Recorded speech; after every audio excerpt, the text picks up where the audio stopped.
सम्मानित साथियों, Facebook live में आज जो मुझे सुन रहे हैं उनको सबको सादर जय भीम।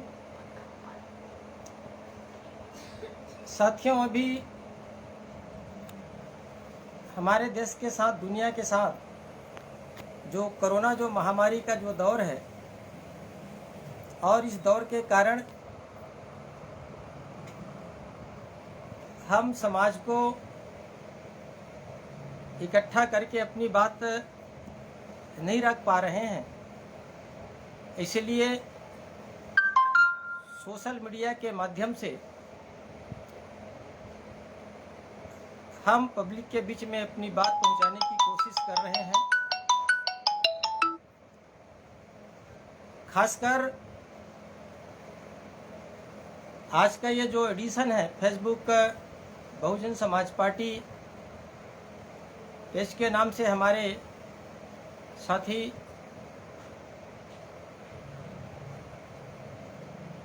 कुर्रे जी ने एक बहुत अच्छा सिस्टम की शुरुआत उन्होंने किया है। इसके माध्यम से मुझे आज अपनी बात रखने का उन्होंने अवसर दिए हैं। इसके लिए मैं उन्हें धन्यवाद देना चाहूँगा। साथियों, आज देश में बहुजन समाज पार्टी के अभ्युदय के बाद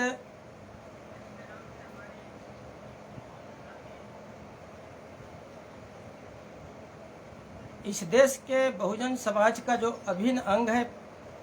अति पिछड़ी जाति के भाइयों को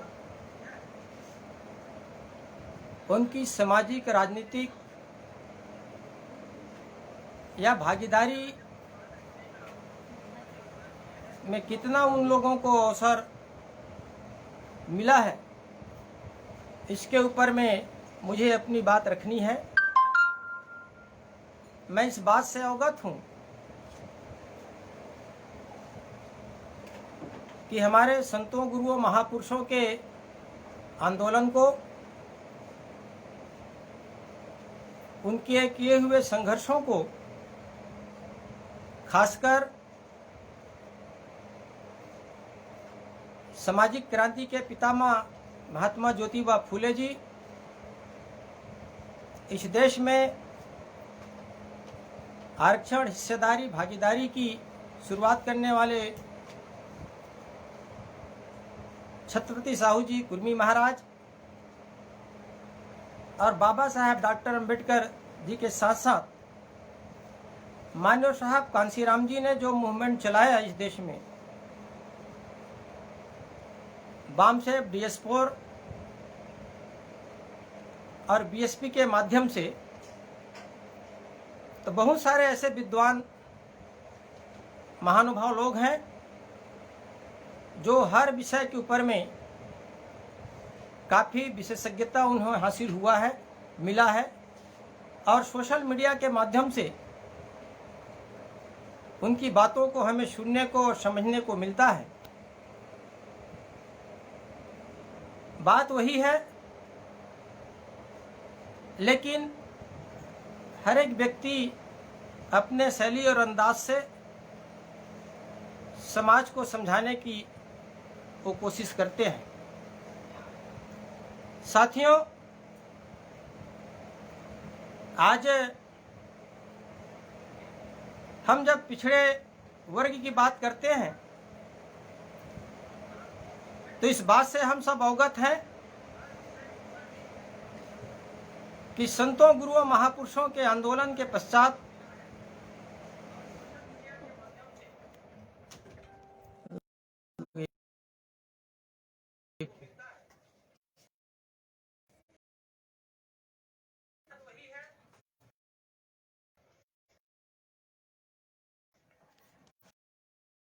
साहब कांसीराम जी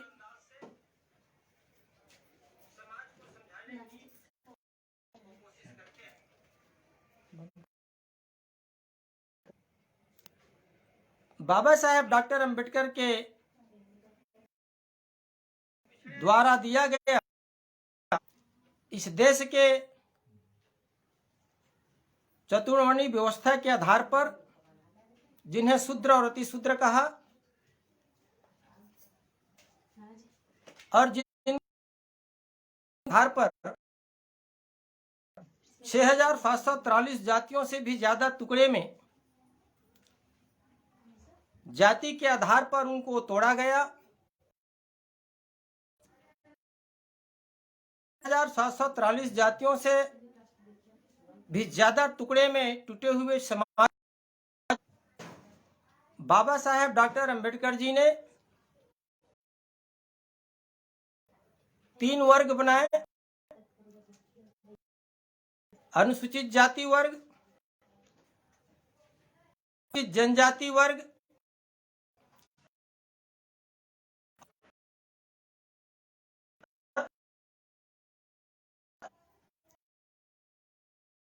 तीन 3,743 जातियों से भी ज्यादा जाति आजादी के समय, जिस समय बाबा साहेब डॉक्टर भीमराव अंबेडकर जी कानून, तो जो उन्होंने संविधान में 340 का जो उन्होंने प्रावधान किए हैं, जिसके तहत सामाजिक और शैक्षणिक रूप से अनुसूचित जाति और अनुसूचित जनजाति की तरह भारत के विभिन्न जो जातियां हैं, जो इस देश की गैर बराबरी व्यवस्था में सामाजिक और शैक्षणिक रूप से पिछड़े थे, उनकी उन्नति के लिए इस देश के संसाधन में, शासन में, प्रशासन में समान हिस्सेदारी, भागीदारी के लिए, उनको अवसर प्रदान करने के लिए जो 40 उन्होंने लिखे हैं, उसके आधार पर काका कालेलकर कमीशन बनाया गया और उन्होंने इस देश में सर्वे करके ये रिपोर्ट दिया कि इस देश के 52% आबादी अनुसूचित जाति और अनुसूचित जनजाति की तरह सामाजिक रूप से, धन और धरती में, शिक्षा में, व्यापार में, नौकरी चाकरी में उनकी भागीदारी नहीं के बराबर है। तो ऐसे जातियों को काका कालेलकर कमीशन के रिपोर्ट के आधार पर 52% हिस्सेदारी की बात उन्होंने सिफारिश किया। तत्कालीन कांग्रेस सरकार से लेकर कांग्रेस के विभिन्न प्रधानमंत्री बनते रहे, किसी ने उन्हें लागू नहीं किया। 1977 में जनता पार्टी एक पूरे देश में आंदोलन चलाकर पिछड़े जाति के लोगों के भाइयों से कहा कि भाई हम काका कालेलकर कमीशन का जो रिपोर्ट है उसको लागू करेंगे, आप हमारी सरकार बनाइए, हमें अवसर दीजिए। और निश्चित तौर पर 1977 में जब इस देश में जनता पार्टी की सरकार बनी, उस समय प्रधानमंत्री तो बाबू जगजीवन राम जी को बनाना था, जिनको कमिटमेंट किए थे, लेकिन पुनः एक पंडित जी मोरारजी देसाई जी को प्रधानमंत्री बनाए और प्रधानमंत्री बनने के पश्चात उन्होंने ये कहकर कि काका कालेलकर कमीशन की रिपोर्ट पुरानी हो चुकी है ज्यादा, एक नया कमीशन हम लोग बनाते हैं। और माननीय विंदेश्वरी प्रसाद मंडल जी के अध्यक्षता में जो बिहार से सांसद थे, पिछड़े वर्ग के थे, उनकी अध्यक्षता में मंडल आयोग का गठन किया गया और फिर उन्होंने पुनः इस देश में सामाजिक और शैक्षणिक रूप से जो पिछड़े हैं ऐसे जातियों का उन्होंने सर्वे किए। उनकी रिपोर्ट आ गई और रिपोर्ट आने के पहले ही, लागू करने के पहले ही जनता पार्टी की सरकार चली गई और पुनः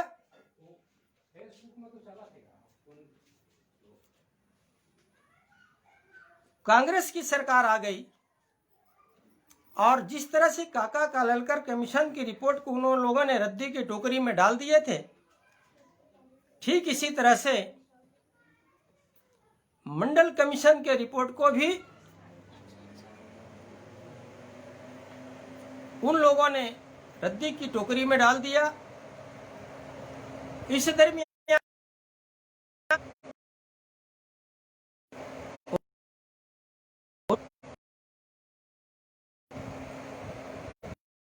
राम जी का आंदोलन जो इस देश में साहब कांसी राम जी ने अनुसूचित जाति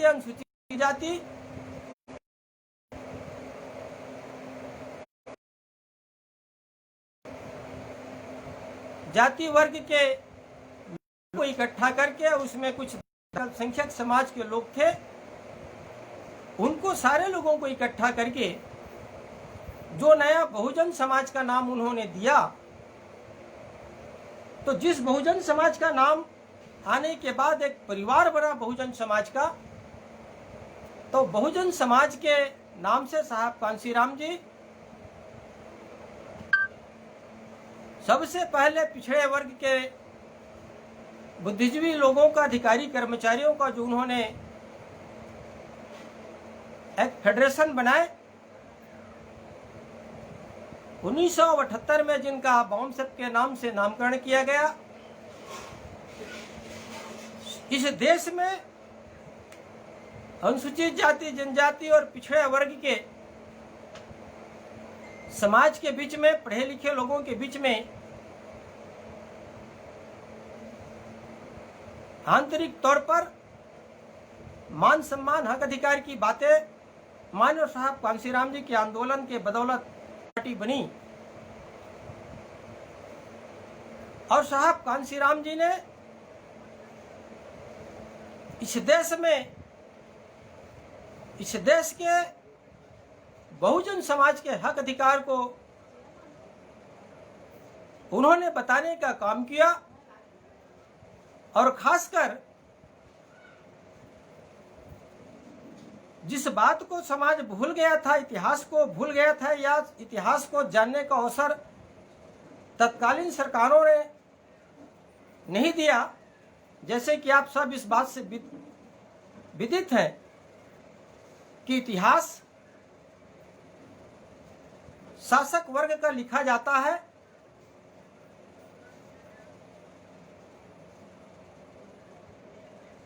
और राजधर्म भी चलता है। हमारा गौरवशाली इतिहास को मनुवादियों के आने के बाद, आर्यों के आगमन के आने के बाद दबाया गया। आजादी के बाद हमारे सभी इतिहास को दबाने का प्रयास किया गया, लेकिन बाबा साहेब डॉक्टर अंबेडकर जी ने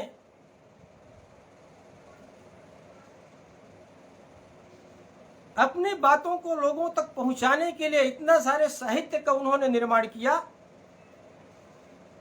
जिनको मनुवादी लोग, उनकी सरकारें, उनकी media, print media, electronic media भरसक कोशिश करने के बावजूद भी नहीं दबा पाए। और साहब कांसीराम जी ने बहुजन समाज पार्टी का जिन्होंने निर्माण किए और बाबा साहेब डॉक्टर अंबेडकर जी के 26 जनवरी 1950 को जिस दिन हमारे देश का संविधान लागू किया गया, गणतंत्र दिवस के रूप में जिन्हें हम मनाते हैं, बाबा साहब डॉक्टर अंबेडकर जी जिन बातों को 26 जनवरी 1949 को कहे थे कि भाई अगर 26 जनवरी 1950 से हमारा देश का संविधान तो लागू हो जाएगा, हम राजनीतिक रूप से स्वतंत्रता तो हासिल कर लेंगे, एक व्यक्ति का एक वोट और एक वोट की एक कीमत तो लागू हो जाएगी, लेकिन सदियों से जो इस देश में सामाजिक गैरबराबरी और आर्थिक गैरबराबरी व्यवस्था है, अगर इसको खत्म नहीं किया गया तो बहुत ही मेहनत और संघर्ष के साथ जो ये लोकतंत्र की व्यवस्था हम लोगों ने बनाया है, इसका कोई मतलब नहीं निकलेगा। और साहब कांशीराम जी इस बात का अध्ययन किए कि इस देश में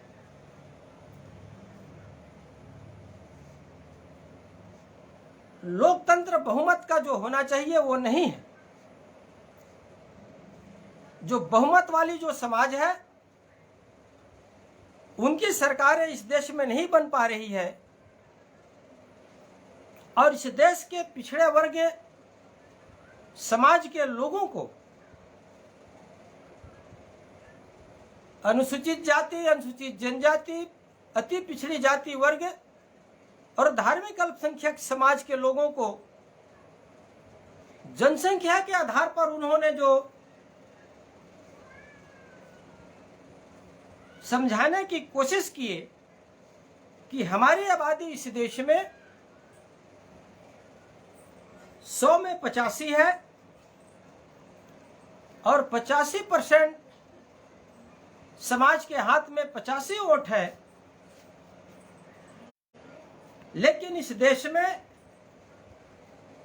तथाकथित स्वयंभू अपने आप को जो ऊंची जाति के कहने वाले लोग हैं, जिनकी आबादी 15% है,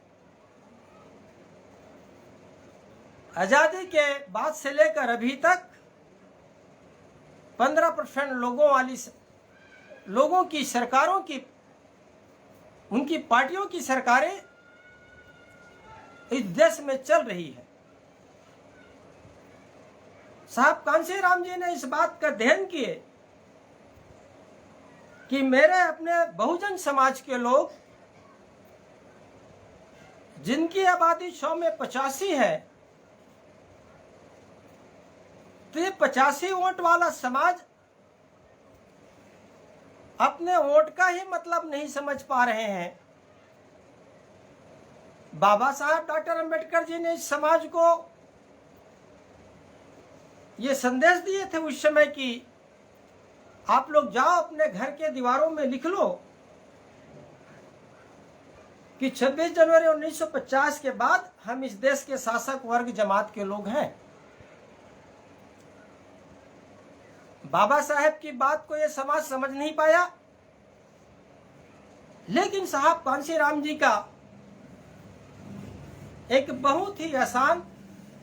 सामान्य भाषा में उन्होंने जो समाज को समझाने का काम किए और दो बहुत ही लोगों के दिल दिमाग को छूने वाले उन्होंने जो स्लोगन दिए, जो नारा दिए कि 85 पर 15 का राज नहीं चलेगा, वोट हमारा राज तुम्हारा नहीं चलेगा। साथियों, इस नारा से समाज का जो पढ़ा लिखा व्यक्ति है, जो किसान है, मजदूर है, गांव का आम कार्यकर्ता है, ऐसे तमाम लोग इस बात को सोचने के लिए मजबूर हो गए। इस बात को उन लोगों ने सोचने शुरू कर दिए कि भाई किसके वोट में किसका राज चल रहा है और 85 और 15 कौन है। और जब इस बात को लोगों ने को समझाने का काम बहुजन समाज पार्टी के कार्यकर्ताओं ने बताना शुरू किए तो एक बहुत बड़ी परिवर्तन आई, और जिसका परिणाम ये हुआ कि बहुजन समाज पार्टी इस देश के तीसरे नंबर की राष्ट्रीय पार्टी बन गई। साथियों, अब मैं पिछड़े वर्ग जातियों के बहुजन समाज पार्टी बनने के बाद उनको क्या, उनमें जो राजनीतिक चेतना आई, क्या फायदा हुआ। भले वह बहुजन समाज पार्टी के साथ ज्यादा तादाद में नहीं जुड़ पाए या आज भी नहीं जुड़े हैं, और निश्चित तौर पर अभी जो बहन मायावती जी के नेतृत्व में जो संघर्ष चल रहे इस देश में, हम पिछड़े वर्ग के भाइयों को बहुजन समाज पार्टी में जोड़ने में हमें काफी सफलता मिल रही है। अगर हम छत्तीसगढ़ के परिप्रेक्ष्य में बात करें,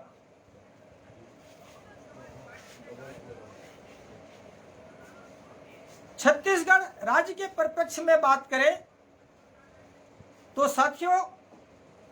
छत्तीसगढ़ राज्य के परिप्रेक्ष्य में बात करने के पहले साहब कांशीराम जी का जो आंदोलन था, 85 पर 15 का राज नहीं चलेगा, वोट हमारा राज तुम्हारा नहीं चलेगा, तो 1984 लोकसभा चुनाव के बाद और 85 विधानसभा चुनाव के पश्चात उन्होंने जो एक आंदोलन चलाया इस देश के पिछड़े वर्ग के लोगों के लिए कि मंडल कमीशन लागू करो, मंडल कमीशन लागू करो, पिछड़े वर्गों को 52% हिस्सा देना होगा। जब उन्होंने आंदोलन चलाया इस देश में, और खासकर दिल्ली के वोट क्लब मैदान में जो उनका आंदोलन चला, उस आंदोलन से तत्कालीन कांग्रेस में विभाजन हुआ, और विभाजन होकर कांग्रेस का एक नेता अलग पार्टी बनाकर, जनता दल बनाकर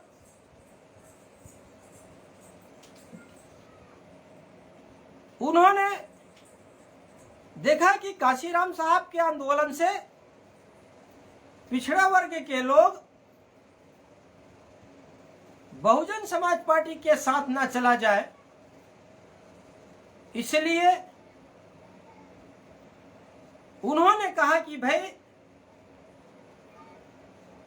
मंडल कमीशन मैं लागू करूंगा, और उन्होंने एक नारा बुलंद किया, क्योंकि वो राजा था और आप सब लोगों को पता है कि कांग्रेस सामंतवादी विचारधारा के वाले लोगों की पार्टी है, और भारतीय जनता पार्टी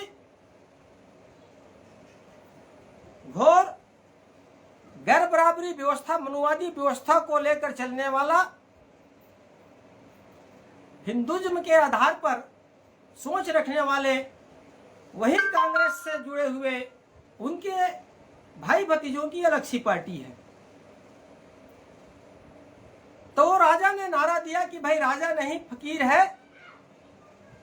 और इस नारा से लोग प्रभावित हो गए, और बहुजन समाज पार्टी को 1989 में मदद करने की बजाय उन्होंने जनता दल को मदद कर दिए, पिछड़े वर्ग के भाइयों ने। साथियों, हमारी उस समय 3 MP जीत के आए, जिसमें बहन मायावती जी भी थी, और उनके नेतृत्व में, साहब कांशीराम जी के नेतृत्व में सदन के बाहर और हमारे 3 माननीय सांसदगण बहन मायावती जी के नेतृत्व में सदन के अंदर में जब ये आंदोलन चलाए कि भाई चुनावी वादा पूरा करो, चुनावी वादा पूरा करो, मंडल कमीशन लागू करो, मंडल कमीशन लागू करो, वरना कुर्सी खाली करो, पिछड़े वर्गों को 52% हिस्सेदारी देना होगा। साथियों, जब ये आंदोलन साहब कांशीराम जी के नेतृत्व में चलने लगा, आप लोगों को पता होगा कि जब साहब कांशीराम जी का आंदोलन इस देश में शासन प्रशासन में हक और हिस्सेदारी की, इस देश में पहचान की उन्होंने जो राजनीति की जो शुरुआत की है, तो भारतीय जनता पार्टी उन लोगों ने मंडल कमीशन के आंदोलन को दबाने के लिए, कमजोर करने के लिए उन लोगों ने राम मंदिर का मुद्दा छेड़ा और कमंडल की राजनीति की शुरुआत कर दी है। और जैसे कि आप सब इस बात से अवगत हैं कि हमारा समाज भावना प्रधान समाज है। अशिक्षा और कारण सोचने समझने की, हमारे अपने लोग भावना में बह के सोचने समझने की जो अपनी क्षमता है उसको खत्म कर देते हैं और भावना में बहकर फिर हमारा ये जो पिछड़ा वर्ग के जो भाई हैं वो कमंडल के पीछे चलने लगे। फिर हमारा जो मंडल कमीशन की जो राजनीति है उसको कमजोर करने के लिए, लेकिन वो कमजोर नहीं कर पाए, हमारी आवाज को दबा नहीं पाए। साहब कांशीराम जी के नेतृत्व में जो देश में आंदोलन चल रहा था, सरकार इतनी मजबूर हो गई कांशीराम जी के दबाव के में आने के कारण कि उनको मजबूरन में मंडल कमीशन को लागू करने की घोषणा करना पड़ा। 1991 में मंडल कमीशन लागू करने की घोषणा तो किए, लेकिन साथियों वो सही तरीके से लागू किए नहीं। मूलतः जो पिछड़े वर्गों की जो मंडल कमीशन की है जो रिपोर्ट है, वो 1993 में, सितंबर 1993 में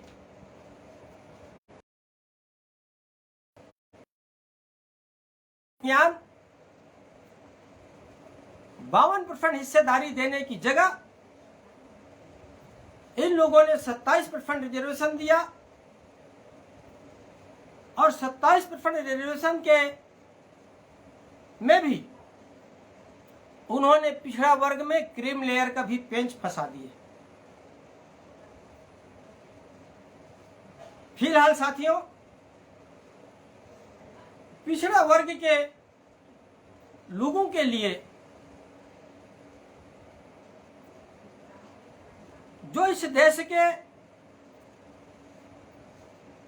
सामाजिक जो व्यवस्था के आधार पर 52% की आबादी रखने वाला समाज को 27% रिजर्वेशन तो मिला, लेकिन आज तक देश के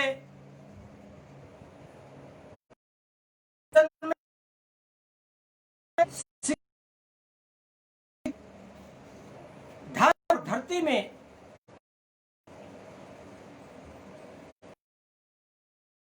हिस्सा अभी तक नहीं मिल पाया है। वैसे तो हमारे पास आंकड़ा है और आंकड़ा के आधार पर अगर हम देखें तो इस देश में जो अन्य पिछड़ा वर्ग की जातियों की जो जनसंख्या है वो 52% है, लेकिन राजनीति में उनकी भागीदारी आज भी 8% है, नौकरी में 6.9% है, व्यापार में 1.8% है, शिक्षा में 12.5% है और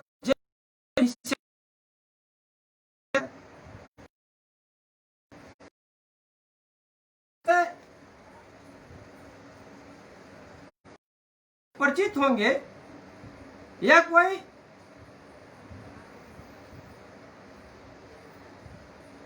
इस तरह से बातें नहीं कह रहे हैं। ये पूरी आंकड़ा है लोकसभा की। श्री बी नारायण स्वामी तत्कालीन राज्य मंत्री जो प्रधानमंत्री कार्यालय भारत सरकार द्वारा संसद में शरद यादव जी जब सांसद थे उनके एक प्रश्न के उत्तर में जो जानकारी दिए हैं उनके आधार पर यह आंकड़ा आप लोगों के सामने में है। जिस आंकड़े के बारे में बताना चाहूंगा कि हमारे देश में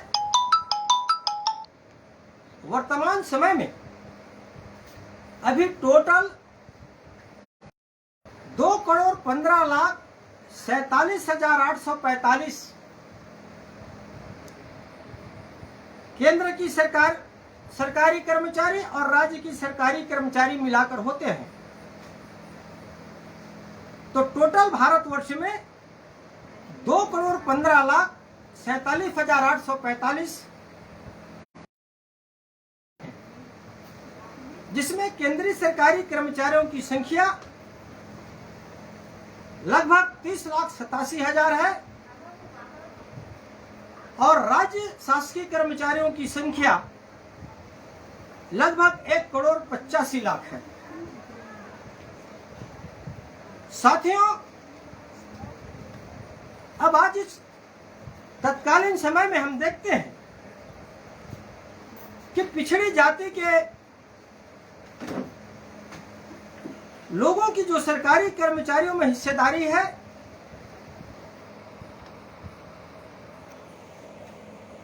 तो जो भारत सरकार की जो आंकड़ा है,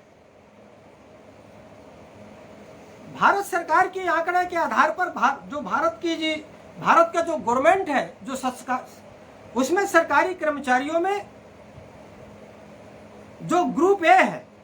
जिसे क्लास 1 अफसर्स करते हैं उनकी आबादी और उनकी जो संख्या है पिछड़ी जाति के भाइयों का वो महज 5,357 है और अगर हम प्रतिशत में देखते हैं तो यह 6.9% बनता है। उसी तरह से ग्रुप बी में इनकी जो कर्मचारियों की संख्या है वो 13,897 है। प्रतिशत के आधार पर ये 7.3% है और ग्रुप सी में इनकी जो कर्मचारियों की संख्या है ये 3,46,433 है।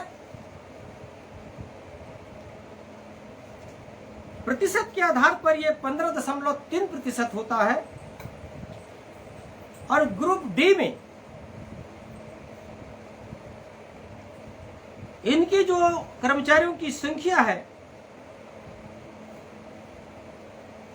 यह 81,467 बनती है और प्रतिशत के आधार पर ये टोटल 17%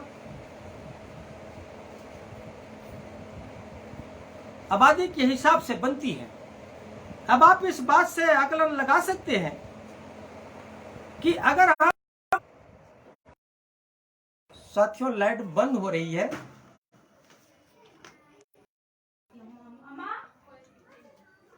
तो मैं आप लोगों से कहना चाहता हूं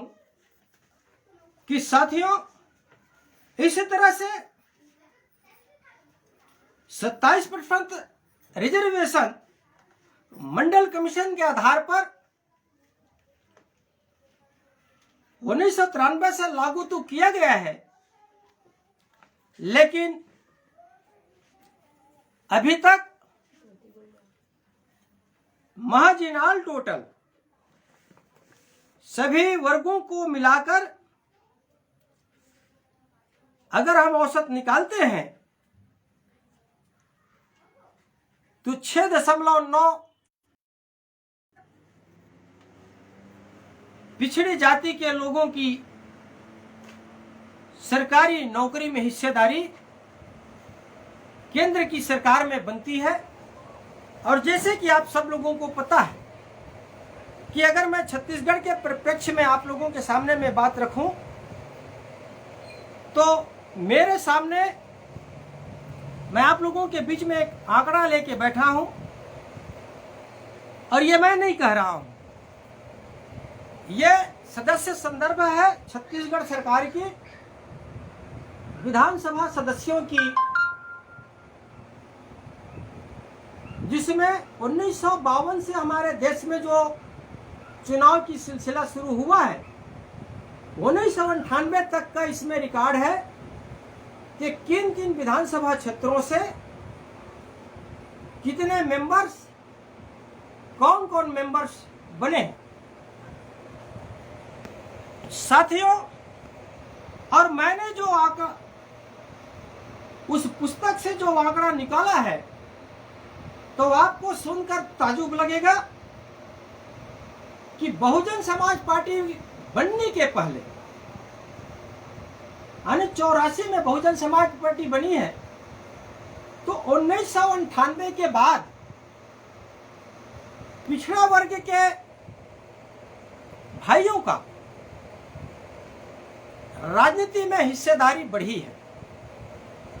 और इसका पूरा के पूरा श्रेय साहब कांशीराम जी के बहुजन समाज पार्टी के आंदोलन का को जाता है। क्योंकि 1990 के पहले, 1993 और 98 के पहले अगर हम देखते हैं तो छत्तीसगढ़ में जो 50 जो सामान्य सीटें हैं, उन 50 सामान्य सीटों में 1990 से पहले महज 20 सीटों के में, कुछ सीटों में 2 बार और ये 20 सीटों में एक बार ही ओबीसी जाति के लोगों को एमएलए बनने का अवसर मिला है। ये रिकॉर्ड है। और 1998 के पहले ऐसे बहुत सारे विधानसभा क्षेत्र हैं जिनमें आज तक के भाइयों को आज तक एमएलए नहीं बने। 1952 से लेकर अभी 2000 जो 19 तक का, जो 18 तक का जो चुनाव हुआ है, मैं छत्तीसगढ़ राज्य के परिप्रेक्ष्य के बारे में बता रहा हूं, और यही सारा अगर आप कैलकुलेशन करें तो पूरे देश में है। तो 1998 के पहले मैं पूरा आंकड़ा निकाला हूं कि कितने ऐसे सीटें हैं जिन सीटों के ऊपर में कितने बार पिछड़ी जाति के भाइयों को अवसर मिला है। तो एक बात मैं आप लोगों को बताना चाहूंगा कि बिल्हा एक ऐसा विधानसभा क्षेत्र था जिसमें बहुत बड़ा धोखा हुआ। 1952 के पश्चात जो 1962 से जो वहां चुनाव होना शुरू हुआ 1962 में, तो जो व्यक्ति एमएलए बने उनका कोई पीढ़ी अभी नजर नहीं आता। वो पता नहीं यहाँ का छत्तीसगढ़ का मूल निवासी था, पिछड़ी जाति का था कि नहीं। लेकिन 1998 से छत्तीसगढ़ के पिछड़ी जाति के लोगों को अवसर मिलना जो शुरू हुआ है सो आज भी जारी है। पूरे छत्तीसगढ़ के एरिया में चांपई एक ऐसा क्षेत्र है जहां पर पिछड़े वर्ग के लोगों को बराबर अवसर मिला है, ठीक इसी तरह से अभनपुर में मिला है और इसी तरह से धमधा में भी मिला है और इसी तरह से पाटन में मिला है। अगर हम देखें कि 1967 से लेकर अभी तक, या धमधा में हम 1980 से देखते हैं, तो इन 2-3 विधानसभा को छोड़कर बाकी विधानसभा क्षेत्रों में मतलब महज 21 विधानसभा क्षेत्र, मैं आप लोगों को नाम भी पढ़ के सुना सकता हूं, जिसमें धमतरी है, बेमेतरा है, खरसिया है, सरिया है, लोरमी है, बिलासपुर है, बिल्हा है, चापा है, शक्ति है, चंदरपुर है, अभनपुर है, बलौदा बाजार, कसडोल, खल्लारी, महासमुंद, कुरुद, धमधा, दुर्ग में एक बार, पाटन, गुंदरदेही, खेरथा, बालोद, खुज्जी, डोंगरगांव और बीरेंद्रनगर। सिर्फ इतने ही विधानसभा क्षेत्रों में पिछड़े वर्ग के भाइयों को 1990 के पहले 1-2 बार एमएलएस बनने का अवसर मिला, लेकिन 1998 के बाद जब साहब कांशीराम जी के मूवमेंट से खासकर पामगढ़ विधानसभा क्षेत्र और सीपत विधानसभा क्षेत्र, जहां से मैं 1998 में विधायक बना था और पामगढ़ में साहब 1990 से लगातार 3 बार विधायक बने और ये दोनों सीटें सामान्य सीटें थी। और जब 1998 में हम 2 सामान्य सीटों से जीतकर रत्नाकर जी, माननीय दाऊराम रत्नाकर जी और मैं जीत कर आया, स्वयं मैं जीत कर आया, तो मनोवादी लोगों में उनके जो चिंतक लोग थे वो सोचने लगे कि भाई सामान्य सीटों से अनुसूचित जाति के वर्गों के लोगों का जितना एक चिंतनीय विषय है, इस बात को अगर आप देखें तो उसी 1998 के बाद फिर कुछ सामान्य सीटों के अगर हम 50% एरिया ले लें, 50% अगर सीटों को ले लें, 25-30 सीटों को या 24-25 सीटों को, तो इसमें फिर लगातार पिछड़े वर्ग के भाइयों को अवसर मिलना शुरू हुआ है।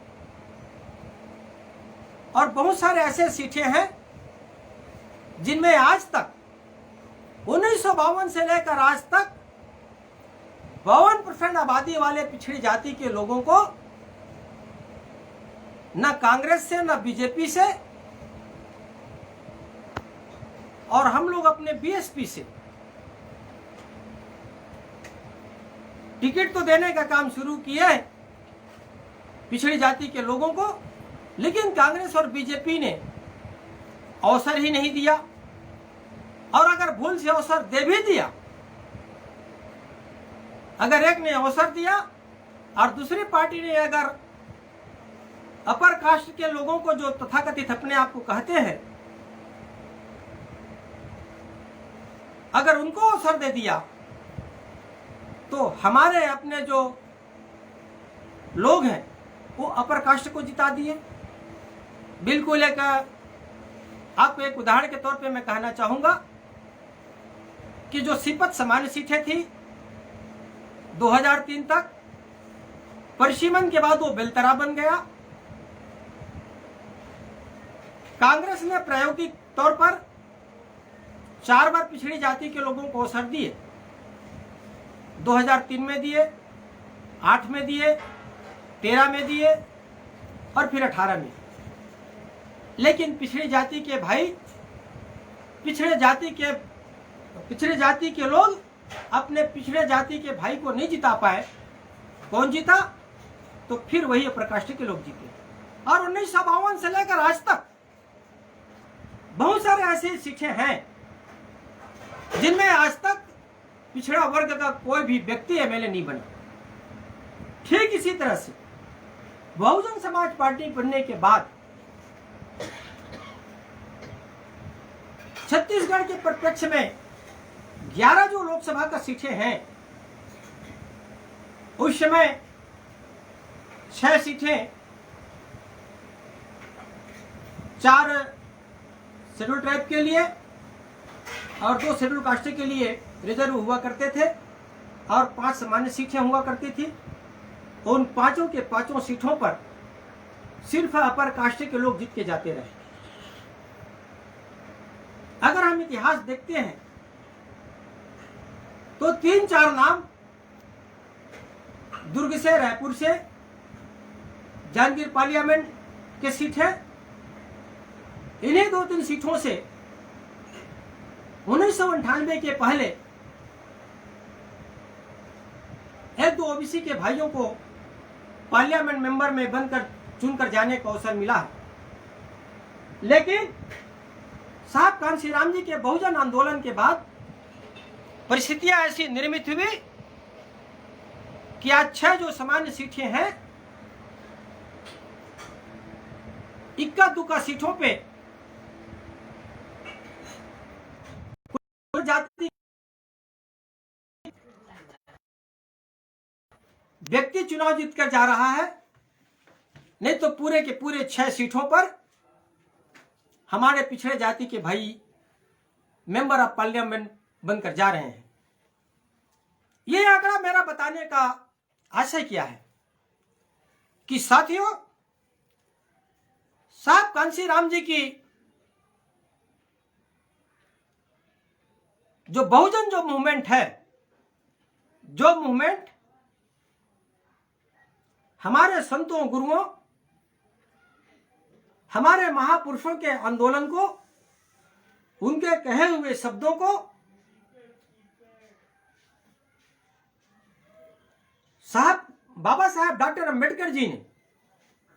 जो संविधान में जो लिखित में हम लोगों को अधिकार के रूप में दिए हैं,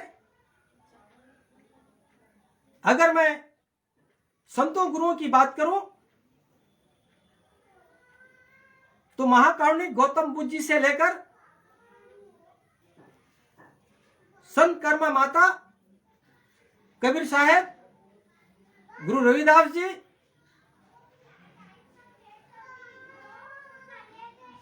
और बहुत सारे ऐसे हुए जिसमें हमारे छत्तीसगढ़ में परम पूज्य बाबा गुरु घासीदास जी, जिनका आंदोलन मनखे मनखे एक बरोबर आज हर व्यक्ति, हर बच्चे के जुबान पर है। और उसके पश्चात जो महापुरुष हुए, महात्मा ज्योतिबा फूले जी, छत्रपति साहू जी महाराज, इन तमाम संतों गुरुओं महापुरुषों के आंदोलन को बाबा साहब डॉक्टर अंबेडकर जी ने जो संविधान में उनके शब्दों को इस देश के बहुजन समाज के लोगों के लिए, उनकी किस्मत, उनके तकदीर, उनके आने वाले पीढ़ी के भविष्य को बनाने के लिए उन्होंने जो लिखित में हम लोगों को अधिकार दिए, बात को साहब कांशीराम जी ने बहुजन आंदोलन के रूप में देश में चलाने का काम किए, तो साथियों उसका जो परिणाम है यह निकला कि 1998 के बाद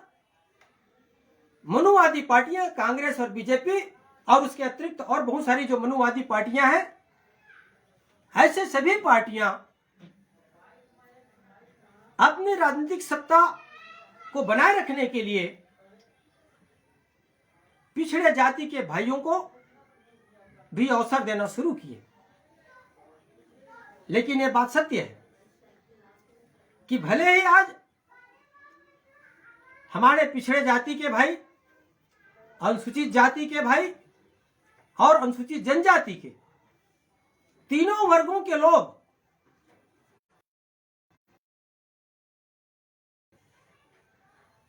मनुवादी पार्टी, मनुवादी विचारधारा की पार्टी, चाहे कांग्रेस हो, चाहे भाजपा हो, चाहे कुछ राज्यों की जो क्षेत्रीय पार्टियां हैं, उनमें चुनाव जीतकर तो जा रहे हैं। लेकिन यह बात तो शायद वो अवगत नहीं है कि जिस पार्टी में वो चुनाव जीतकर एमएलए और एमपी बन के जा रहे हैं या उस पार्टी की सरकार में मंत्री बन रहे हैं, ये पार्टी उनकी नहीं है। ये पार्टी को उन लोगों ने नहीं बनाया है। कांग्रेस और बीजेपी या अन्य जो क्षेत्रीय पार्टियां हैं, बहुजन समाज पार्टी को छोड़कर उस पार्टी को बनाने वाले, उस पार्टी को चलाने वाले वही 15% मनुवादी विचारधारा के लोग हैं जो उस पार्टी के मालिक में अगर चुनाव जीत के जा रहे हैं। तो जैसे अगर आप किसी किराए के मकान में रहेंगे तो मकान का जो मालिक है वो शर्त लगा देता है कि भाई अगर मेरे घर में आपको रहना है तो आपको ये शर्त पालन करना पड़ेगा। ठीक इसी तरह से कांग्रेस और बीजेपी में या अन्य जो क्षेत्रीय पार्टियां हैं मनुवादी विचारधारा के, उन पार्टियों में जो हमारे अपने पिछड़ी जाति के लोग, अनुसूचित जाति के लोग या अनुसूचित जनजाति के लोग या धार्मिक अल्पसंख्यक ये तमाम बहुजन समाज के लोग जो चुनाव जीतकर जाते हैं, मंत्री बनते हैं, तो आखिर जब इस देश में हमारा हक अधिकार संविधान में दिया हुआ हमारा आज तक पूरा नहीं किया जा रहा, जनजाति पिछड़ा वर्ग के ऊपर में जुल्म जाते अत्याचार होता है, तो ये अपना मुंह क्यों नहीं खोलते? इसका कारण यही है कि वो किराए के मकान में है। मालिक के निर्देश के आधार पर उनको काम करना होगा और मालिक जैसे चाहेगा, अगर वैसा नहीं किया तो वो कोई दूसरा किराएदार ढूंढ लेता है। तो इसलिए साथियों, अगर आज तक इस देश में और हमारे प्रदेश में छत्तीसगढ़ में अगर पिछड़े वर्गों के हितों की आज रक्षा नहीं हो पा रही है, तो इसका कारण वही है। व्यक्ति कोई हो सकता है, वो मुख्यमंत्री भी बन सकता है, देश के राष्ट्रपति भी बन सकता है, देश के प्रधानमंत्री भी बन सकता है, मालिक नहीं है उस पार्टी का। वो कांग्रेस को बनाने वाले लोग, भारतीय जनता पार्टी को बनाने वाले लोग और अन्य प्रदेशों के अन्य जो क्षेत्रीय पार्टियां हैं उनको बनाने वाले लोगों में भले ही हमारे पिछड़ी जाति के लोगों को मुख्यमंत्री बनने का और संवैधानिक पदों पर जाने का अवसर मिल गया होगा, लेकिन वो अपना मर्जी नहीं चला सकता। एक सिंपल सा आप लोगों को मैं उदाहरण देना चाहूंगा, ऐतिहासिक उदाहरण, सामान्य नहीं बोल रहा हूं। जैसे कि छत्तीसगढ़ में 1918 में कांग्रेस की सरकार बन गई, प्रचंड बहुमत से उनकी सरकार बनी। चुनाव के पहले उन्होंने घोषणा किया, मैं सारे उनकी घोषणा के ऊपर मैं नहीं जाना चाहूंगा, लेकिन 2-3 प्रमुख घोषणा के ऊपर मैं बोलना चाहूंगा। उन्होंने कहा कि हम पिछड़ी जाति के लोगों के 27% जो आरक्षण है उसको लागू करेंगे मंडल कमीशन के आधार पर। सरकार बनी, उन्होंने घोषणा कर दिया। उन्होंने एक और घोषणा किया था कि अनुसूचित जाति के लोगों के लिए हम उनको 16% उनको रिजर्वेशन देंगे, लेकिन वो मुकर गए। महज पॉइंट में बढ़ाकर 12.13 कर दिया। पूर्ण शराबबंदी के घोषणा किया था, उसमें तो सरकार अभी अपना मुंह बंद करके रखे हैं। फिलहाल मैं पिछड़े वर्ग के मंडल कमीशन के आधार पर बोलना चाहूंगा कि जो 14% जो आरक्षण उनको दिया जा रहा है, उस आरक्षण को 27% करने के लिए उन्होंने घोषणा किया। और घोषणा करने के बाद क्या किया, एक कांग्रेस का जो नेता था, जो अपर कास्ट का था, तथाकथित अपर कास्ट स्वयंभू, अपने आप उच्च जाति के कहने, मैं इसके ऊपर मैं आपको थोड़ा सा बात रखूंगा। तो उस कांग्रेस के एक उच्च जाति के व्यक्ति के माध्यम से उन्होंने पहला पिटीशन लगाया छत्तीसगढ़ के हाई कोर्ट में बिलासपुर में। उसके बाद इसी तरह से बहुत सारे जिले से एक एक जिले से तीनों अपर जाति के कहलाने वाले अपने आप को अपर जाति कहते हैं, ऐसे अपर कास्ट कहलाने वाले लोगों ने पिटीशन दायर किया और 12-13 जो वकील हैं पूरे प्रदेश के अलग अलग जिलों से, उन वकीलों का नाम है। मैंने हाई कोर्ट का जो पिटीशन लगाने वाले हैं और जो पिटीशन में जिरह किए, बहस किए, ऐसे तमाम वकीलों का पीडीएफ निकाला हूं हाई कोर्ट से, हाई कोर्ट के वेबसाइट से। हमारे एक सम्मानी बहुजन समाज के एक संघर्षशील जो जज हैं, उनके माध्यम से मेरे को वो पीडीएफ जी नाम सुने होंगे। तो साथियों, ये जो 12-13 जो वकील हैं जिन्होंने 27% रिजर्वेशन को चुनौती दिया और उस बहस में भूपेश बघेल सरकार की तरफ से जो सरकारी जो वकील है उन्होंने इतना कमजोर अपना पक्ष रखा है कि जो 27% जो रिजर्वेशन की घोषणा किया गया फिर उसको घटाकर 14 में ला दिया गया। हम 13 वकील कौन कौन है, तो सारे लोगों का मैं नाम अगर पढ़ूं तो आप लोग सुनेंगे। उसमें सिद्धार्थ, मोहित मिश्रा, अभिनव पांडे, राजीव लोचन शर्मा, राहुल पांडे, लीलाधर सिंह छत्री, प्रफुल्ल पांडे, मनीष कुमार, शुभम दुबे, सौरभ पाठक, शुभम तिवारी, शुभम पाठक, अखिलेश तिवारी, ऐसे करके इन तमाम 11-12 जो 13 जो अपर जाति के जो वकील हैं, इन्होंने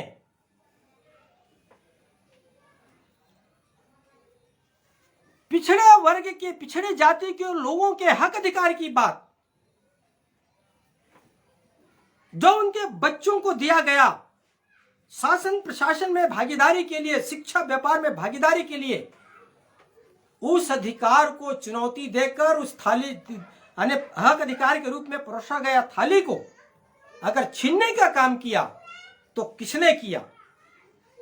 तो मैं पिछड़े वर्ग के भाइयों से कहना चाहता हूं कि साथियों, इस देश के सामाजिक व्यवस्था के आधार पर इन मनोवादी लोगों ने जो चतुर्वर्ण व्यवस्था बनाया, ब्राह्मण, क्षत्रिय, वैश्य, शूद्र का, और चौथा वर्ण शूद्र, उस शूद्र को अति शूद्र में विभाजित किए। शूद्र और अति शूद्र मिलाकर हमारी आबादी 85% होती है। उसी को कानून की भाषा में बाबा साहब डॉक्टर अंबेडकर जी ने पिछड़ा वर्ग कहा, और पिछड़ा वर्ग में अनुसूचित जाति 15%, अनुसूचित जनजाति 7.5% और अति पिछड़ी जाति 52%, और धार्मिक अल्पसंख्यक है जो माइनॉरिटीज है रिलीजियंस के आधार पर, उनकी पॉपुलेशन 11%, 11.5%। और इस तरह से हम आबादी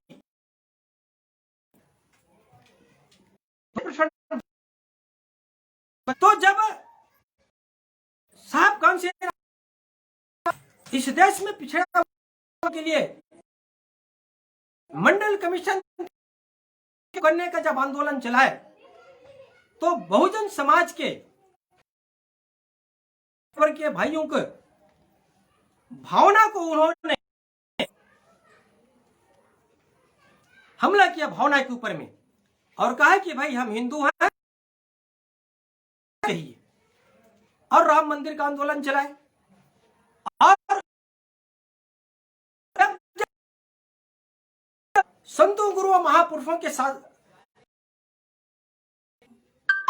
आज तक जब भी हमारी हक अधिकार की बात आती है, मान सम्मान की बात आती है, शासन प्रशासन में हिस्सेदारी की बात आती है, सामाजिक व्यवस्था में परिवर्तन की जब बात आती है, तो ये सामाजिक सुधार का आंदोलन चलाते हैं। हिंदू धर्म का नाम लेकर हमें दलितों से लड़ने के लिए, धार्मिक अल्पसंख्यक के मुस्लिम क्रिश्चियन भाइयों से लड़ने के लिए हमको करते हैं। मैं अपने पिछड़ी जाति के भाइयों से कहना चाहता हूं कि जो तथाकथित अपने आप को ऊंचा जाति के कहलाने वाले लोग हैं, अपने आप को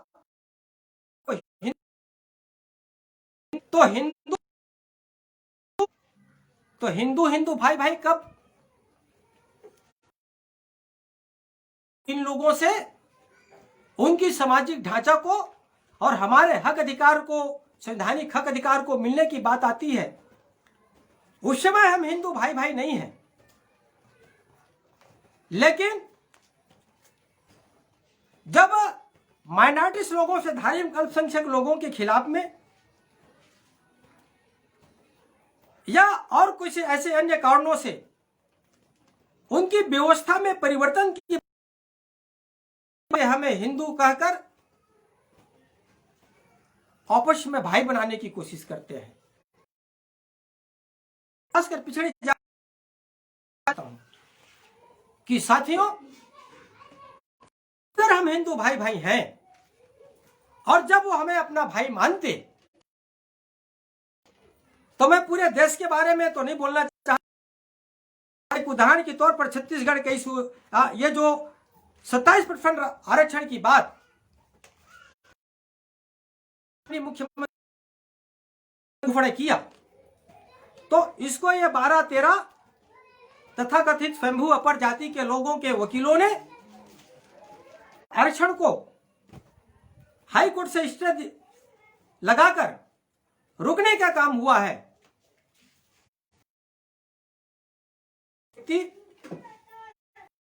मुखिया भी पिछड़ी जाति का है, विधानसभा का स्पीकर भी पिछड़ी जाति के हैं,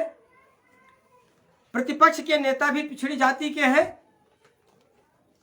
क्या कर रहे हैं ये लोग? हमारा अपना बहुजन समाज पार्टी सरकार की जो रणनीति है, केंद्र सरकार की और राज्य सरकार की, कि भाई आप कोरोना काल है, मार्च से लागू है, 22 मार्च से, और 6-7 महीना बीत चुका, अब आप कोई सामाजिक और राजनीतिक आंदोलन नहीं कर सकते। बहुजन समाज पार्टी नियम और कानून को मानने वाली पार्टी है।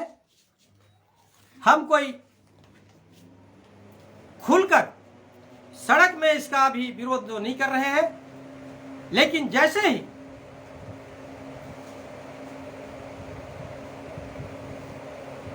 सामाजिक राजनीतिक आंदोलन की सरकार का परमिशन मिलेगा, खुलेगा कोरोना का ये जो संक्रमण काल से, तो बहुजन समाज पार्टी बड़े पैमाने पर हमारे राज्य के प्रभारी महोदयगण, हमारे नेतागण, हमारे माननीय बहन जी के आदेश निर्देश पर अपने अपने राज्यों की वस्तु स्थिति को ध्यान पर रखकर आंदोलन की उन्होंने जो बात कही है, हम निश्चित तौर पर चलाएंगे। हम बहुजन समाज के साथ साथ हम अपने सर्वजन समाज के भाइयों को जो मनुवादी विचारधारा के मानसिकता से अलग हटकर जो बहुजन समाज को साथ देना चाहते हैं, हम उनका स्वागत करते हैं। लेकिन साथियों, मैं आप लोगों से कहना चाहता हूं कि ये लोग सत्ता पक्ष और विपक्ष में रहते हुए भी अगर ये पिछड़े वर्ग के हितैषी रहते तो विधानसभा में नियम और कानून पारित करके और केंद्र सरकार के सामने में अपनी बात को सही तरीके से रखकर छत्तीसगढ़ के पिछड़े वर्ग के भाइयों को 27% रिजर्वेशन देने की बात वो लागू करवाते। इसलिए मैं कहना चाह रहा हूं कि अगर क्राइटेरिया देखा जाए कि सुप्रीम कोर्ट ने कह दिया है भाई कि 50% से ज्यादा रिजर्वेशन नहीं हो सकता, तो देश के विभिन्न राज्यों में 50% से ज्यादा रिजर्वेशन है। हमारे छत्तीसगढ़ में ही ज्यादा है, 32% हमारे अनुसूचित जनजाति भाइयों को मिल रहा है रिजर्वेशन, 13% अनुसूचित जाति के भाइयों को मिल रहा है और 14% पिछड़ी जाति के भाइयों को मिल रहा है। अगर ये तीनों को ही मिला दे तो 50 से ज्यादा हो रहा है। और ऊपर से फिर सामान्य वर्ग के सवर्ण वर्गों से गरीब लोगों को उसमें गरीबी का पेच लगाकर उनको भी 10% रिजर्वेशन दिया जा रहा है। तो जो सुप्रीम कोर्ट का जो क्राइटेरिया है वो 50% से ज्यादा हो चुका है। क्योंकि साथियों, ये जो आर्थिक आधार पर जो दांव पेच खेला जा रहा है रिजर्वेशन के मसले पर,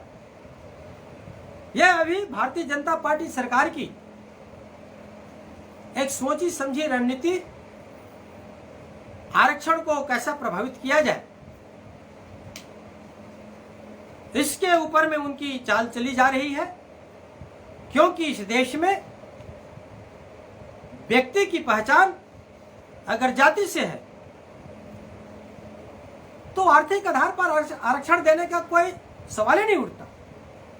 क्योंकि व्यक्ति की पहचान जाति के आधार पर है। व्यक्ति की पहचान अमीर और गरीब से नहीं है। तो हमारे संविधान में सामाजिक और शैक्षणिक पिछड़ापन का आरक्षण के ऊपर में उन्होंने बाबा साहब डॉक्टर अम्बेडकर जी ने उल्लेख किया है। तो इस बात को ध्यान पर रखकर मैं अपने पिछड़े जाति के भाइयों से कहना चाहता हूं कि साथियों, ये मनुवादी जो पार्टियां हैं, कांग्रेस, बीजेपी, हिंदूवादी व्यवस्था के नाम पर जो आपकी भावना को भड़काने और आपकी भावना से खिलवाड़ करते हैं, आपके बाल बच्चों के हक अधिकार को छीनने का काम करते हैं,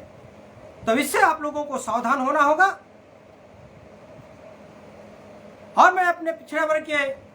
भाइयों से हाथ जोड़कर अपील करना चाहता हूं कि भाइयों, इस देश में, दुनिया में, हमारा ही देश जो भारत देश है, मनुष्यों की जाति सिर्फ भारत में पाई जाती है। आप सब इस बात से अवगत होंगे। आप गूगल में सर्च कर सकते हैं कि दुनिया में इंसानों की जाति किन किन देशों में पाई जाती है, तो आपको भारत मिलेगा। क्योंकि हम सब इस बात से जानते हैं,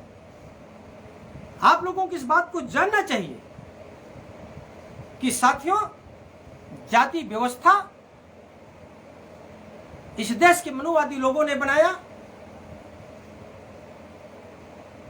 हम सब इस बात से भली भांति परिचित होना चाहिए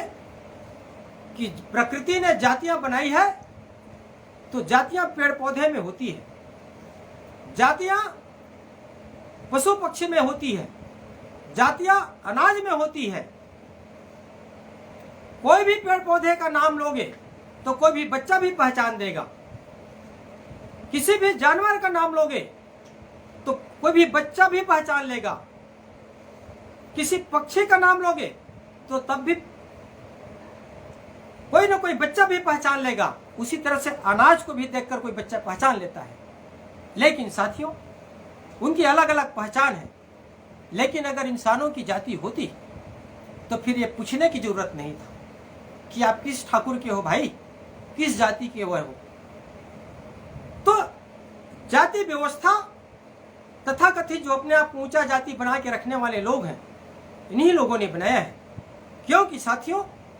कुदरत ने कोई जाति नहीं बनाई, प्रकृति ने कोई जाति नहीं बनाया, इंसानों की कोई जातियां नहीं है। हम सब इंसान इस दुनिया के बराबर हैं।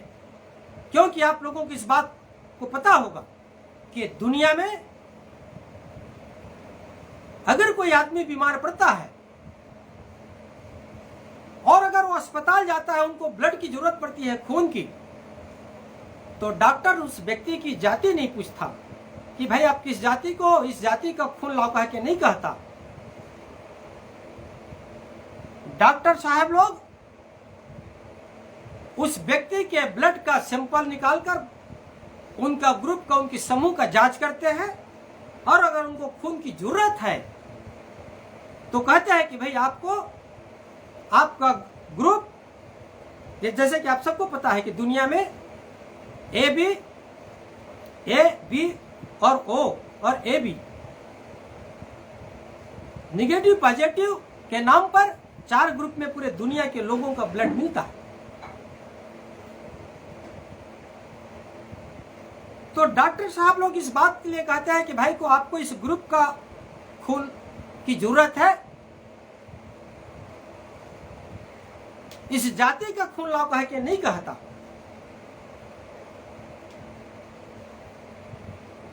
और ब्लड ग्रुप पूरे दुनिया में हर इंसान के ये 4 ग्रुप में ही मिलते हैं। तो इसलिए साथियों मैं आप लोगों से कहना चाहता हूं कि हम सब लोगों को अपने हक अधिकार मान सम्मान की रक्षा के लिए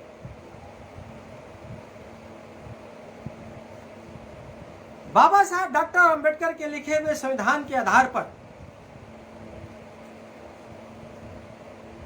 इस देश के शासन प्रशासन में भागीदारी के लिए, धन धरती शिक्षा व्यापार में भागीदारी के लिए आपस में भाईचारा बनाकर आपस में मिलजुल कर चलना होगा।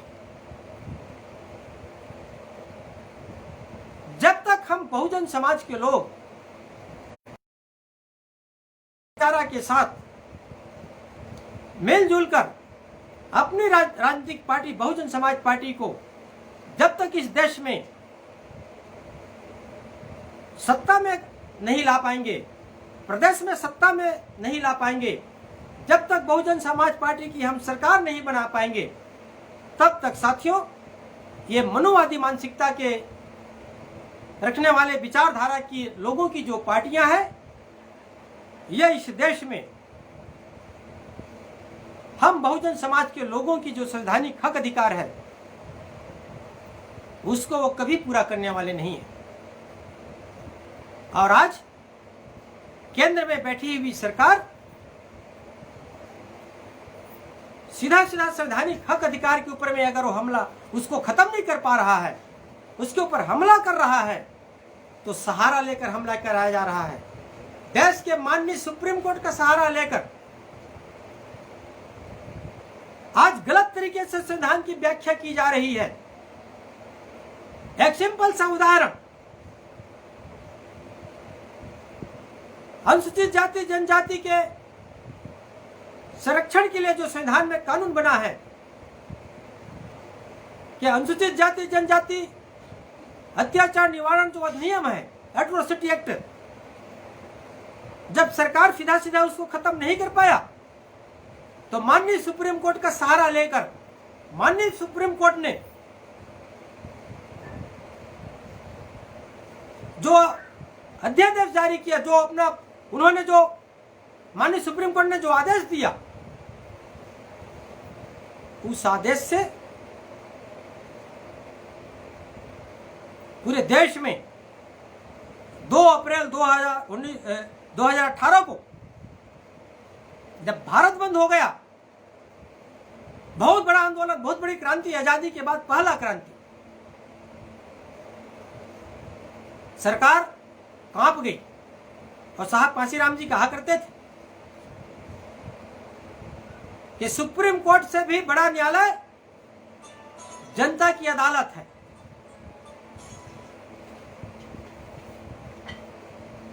और जब 2 अप्रैल 2018 को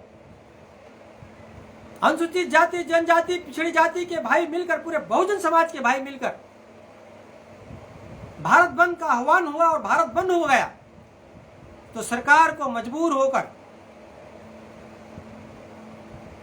फिर कानून बनाया गया और फिर एट्रोसिटी एक्ट को ज्यों का त्यों स्वीकार किया गया। तो इसलिए साथियों मैं पिछड़े वर्ग के भाइयों से कहना चाहूंगा कि साथियों, आइए हम सब लोग मिलकर हमारी छत्तीसगढ़, हमारी आबादी 95 से 96% बनती है। हम अगर थोड़े से भी भाईचारा बना लें बहुजन समाज पार्टी के साथ, बहुजन समाज पार्टी के निर्माण से ही निश्चित तौर पर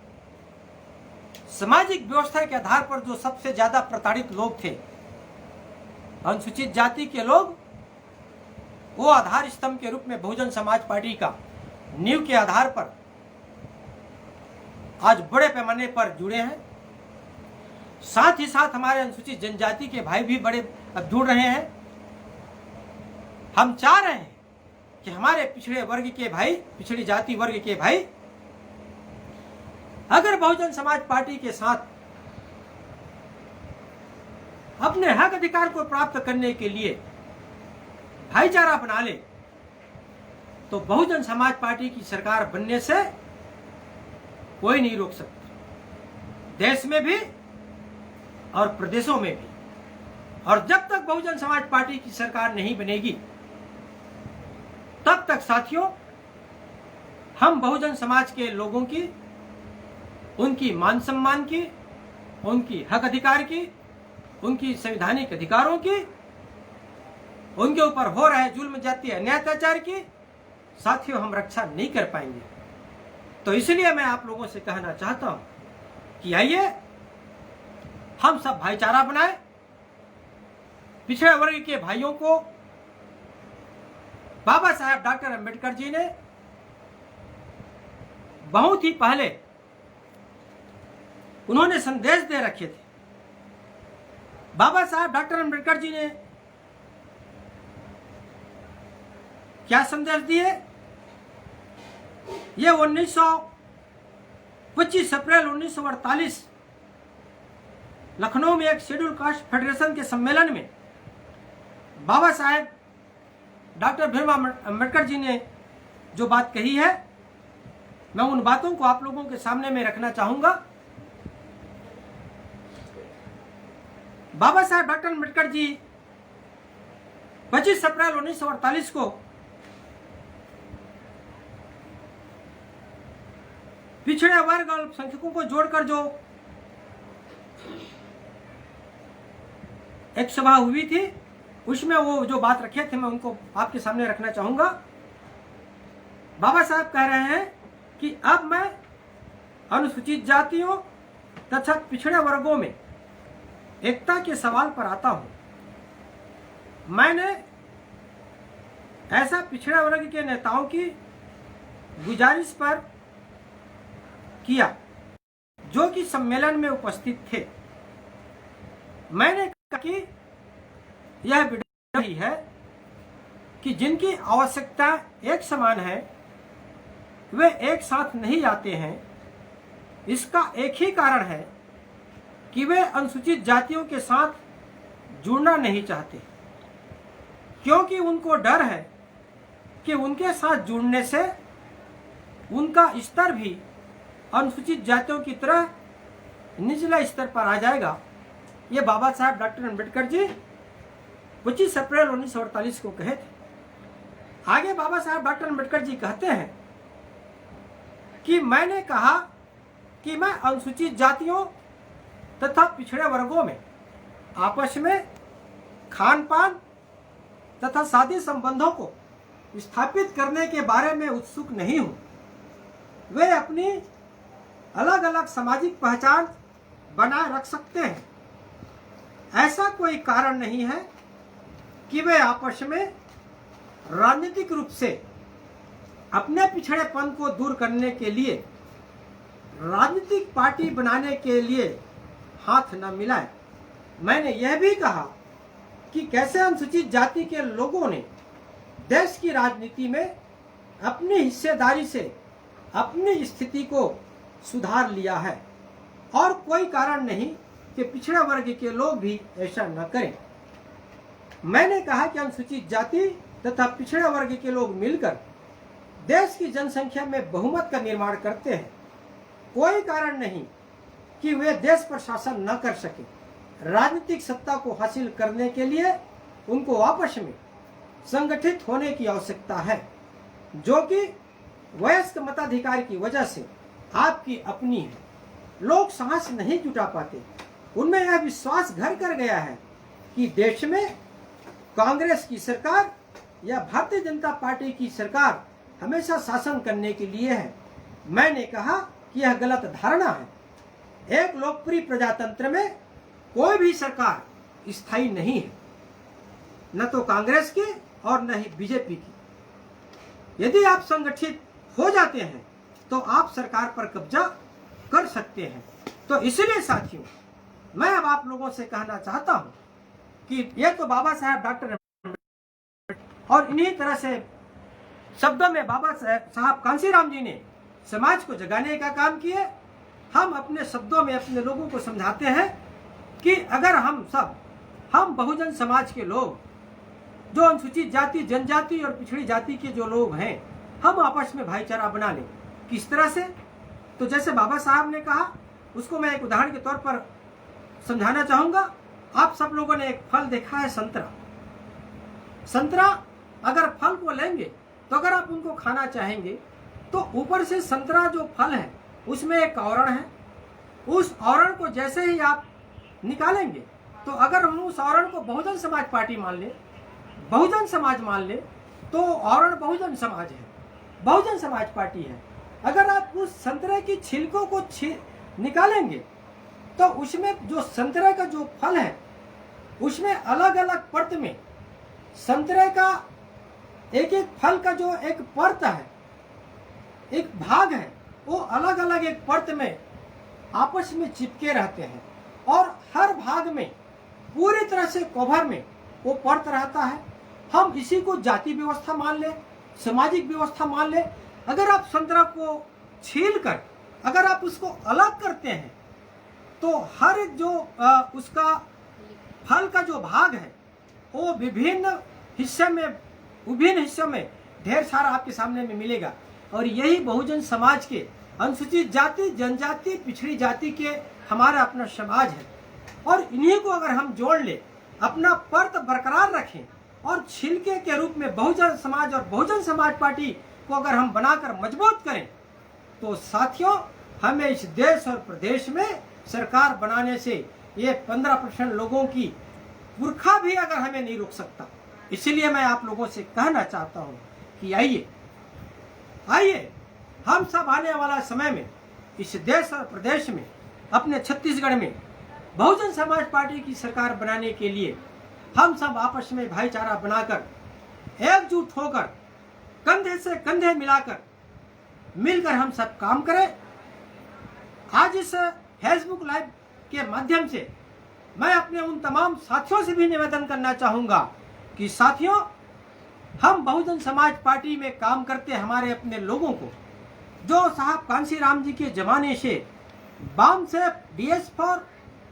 के जमाने से काम कर रहे हैं और 1984 में BSP बना और BSP बना हुआ अब 36 साल गुजर गया है। हम अपने किए हुए कार्यों का खुद मूल्यांकन करें, आत्मचिंतन करें कि हम सफल क्यों नहीं हो पाए हैं, और अगर सफल नहीं हुए हैं तो हम उसमें क्या कमी रह गई, उस कमी को दूर कर हम उस कमी को खत्म करके एक दूसरे से भाईचारा बनाकर हम मिलजुल कर अगर काम करेंगे, तभी तो हम आने वाले अपने पीढ़ी के लिए हम अपने बहुजन समाज पार्टी को मजबूत बना के रख सकते हैं। अपने आने वाले पीढ़ी को एक अच्छा संदेश, एक अच्छा प्लेटफॉर्म देकर हम इस दुनिया से जाएंगे। इसीलिए साथियों, मैं आप लोगों से अपील करते हुए कि आप सब लोग अपनी जिम्मेदारी को समझें और एक बार आने वाला 2023 के लिए और 2024 में जो लोकसभा का चुनाव होगा और 2023 में जो हमारे छत्तीसगढ़ में सरकार चुनाव होगी, तो हम अपनी तैयारी इतना मजबूत करें कि आने वाला समय में बहुजन समाज पार्टी की सरकार बनने से